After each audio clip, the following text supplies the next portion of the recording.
et à tous. Alors nous sommes ravis de vous présenter Deeplore, le projet sur lequel nous avons travaillé ce week-end. Deeplore, qu'est-ce que c'est? Nous avons décidé de nous attaquer au problème des PNJ, des personnages non joueurs. Pour ceux qui ne savent pas ce que c'est, les personnages non joueurs, ce sont les personnages qui, dans un jeu vidéo, sont incarnés et gérés par l'ordinateur. Et aujourd'hui, il y a un problème fondamental avec les PNJ, c'est qu'ils sont scriptés, et donc déterministes et prévisibles. Ce côté déterministe et prévisible, dans le jeu, ça pose plusieurs problèmes. Le premier, c'est que ça va sortir le joueur de l'immersion, parce qu'il va se rendre compte que c'est crypté, et donc voilà, c'est un manque de réalisme.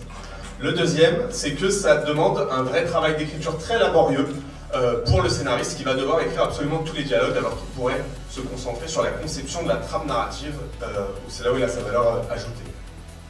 Et enfin, le joueur va se lasser, parce que le jeu, il va se répéter. S'il oublie quelque chose et qu'il veut aller redemander à un joueur, à un PNJ, le PNJ va lui répéter exactement la même chose. En fait, il va les rendre smart. Donc tout simplement avec des modèles de langage. Avec des modèles de langage, le PNJ va donc être amélioré. On va donc pouvoir lui donner une histoire, un background, des objectifs, également des relations avec qui il peut entretenir. Et puis enfin, il va donc pouvoir avoir une voix, une émotion, on va pouvoir lui donner donc un statut. Et donc tout ça en fait, ça va entraîner dans le jeu déjà des PNJ qui vont se parler entre eux, donc une histoire qui va avancer indépendamment du joueur, et des PNJ qui répondent aux joueurs. Ensuite, ils vont pouvoir entendre des conversations et retenir ces conversations pour faire évoluer l'histoire. Et enfin, tout ça va amener à essayer de résoudre quelque chose. Donc pour tester le concept, on a créé pendant le week-end un mini-jeu vidéo qui s'appelle Village and Lies. Le principe, c'est que le joueur va incarner un détective qui aura 3 jours pour résoudre un meurtre qui a eu lieu dans un petit village dans la Haute-Savoie. Démonstration.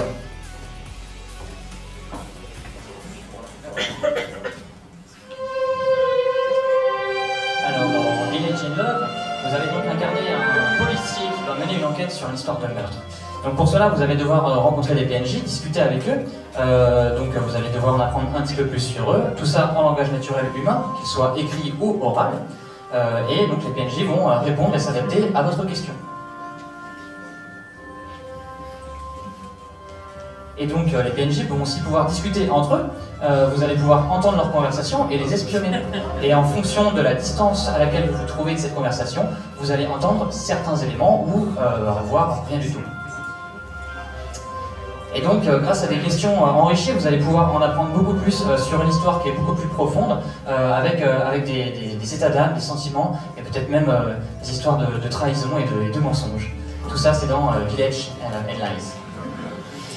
Moi j'ai une confidence à vous faire, c'est que je jouais encore un petit peu pendant les tests parce que tout simplement ça rend vraiment accro, parce qu'en fait il y a une vraie profondeur narrative et en fait il y a une rejouabilité qui est tout simplement infinie.